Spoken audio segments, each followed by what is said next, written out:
The silver tray slipped from her trembling hands as for men in black suits stepped into the small diner. Their polished shoes clicked against the old tiles. Behind them walked a man in a gray suit, holding a briefcase. "Are you Marilyn Brooks?" he asked. The black waitress froze. Her eyes darted toward the corner booth, where the old white man she'd cared for every morning sat silently, staring out the window. "Why, yes," she whispered. The lawyer nodded once. Then, "I'm afraid we have business to discuss." The entire diner went quiet. For 6 months, Marilyn had been feeding that old man breakfast, never knowing who he really was. She'd bandaged his hand once, lent him her umbrella, and even slipped him free pie on rainy days. But now, as those 4 bodyguards stood like walls behind the lawyer, she realized whatever this was, it wasn't about breakfast anymore. Every morning, like clockwork, the old man, Mr. Henry Cole, arrived at the diner. He always sat at booth number 3, ordered black coffee and toast, and read the same torn newspaper. Most customers ignored him.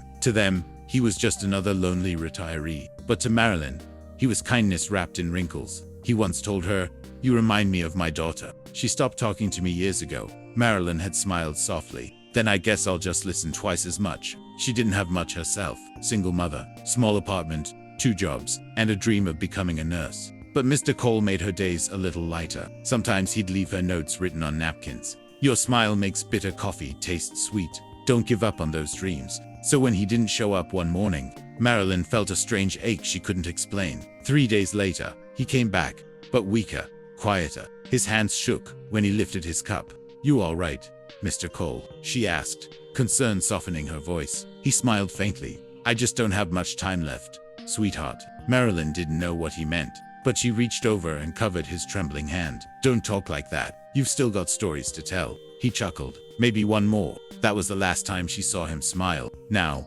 as the lawyer stood before her, she felt her throat tighten. "Mr. Cole passed away 3 nights ago," he said gently. The words hit her like a blow. "No, that can't be right," she whispered. The lawyer sighed, opening his briefcase. "Before he died, Mr. Cole left specific instructions. He said if we find a woman named Marilyn Brooks at this diner, we deliver these papers, and we do not leave without her signature." Everyone in the diner had turned to watch.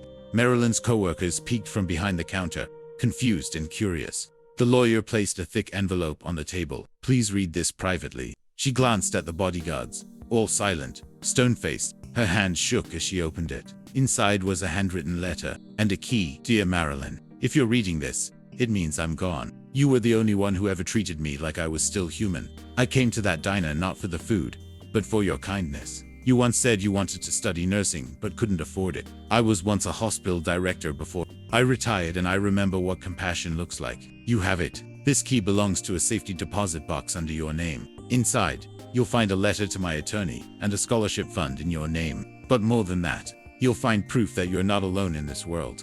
I checked into your son's school records. Bright boy, just like you. Use it to give him the life I couldn't give my daughter. Thank you for reminding me that people can still be good. Henry Cole." Tears rolled down Marilyn's face. She clutched the letter to her chest, trembling. One of the lawyers stepped closer. "Miss Brooks, Mr. Cole's estate includes a scholarship fund worth over $300,000. He wanted you to have it for your education and your son's future." The diner was completely still. One of the waiters whispered, "That old man was rich." The lawyer nodded. "A retired hospital executive. He never told anyone." Marilyn's knees nearly gave out. She sank into the booth, tears streaming. All those mornings, the coffee, the small talk, the gentle smiles, he had seen her heart, not her uniform. Weeks later, Marilyn stood in front of a quiet marble grave.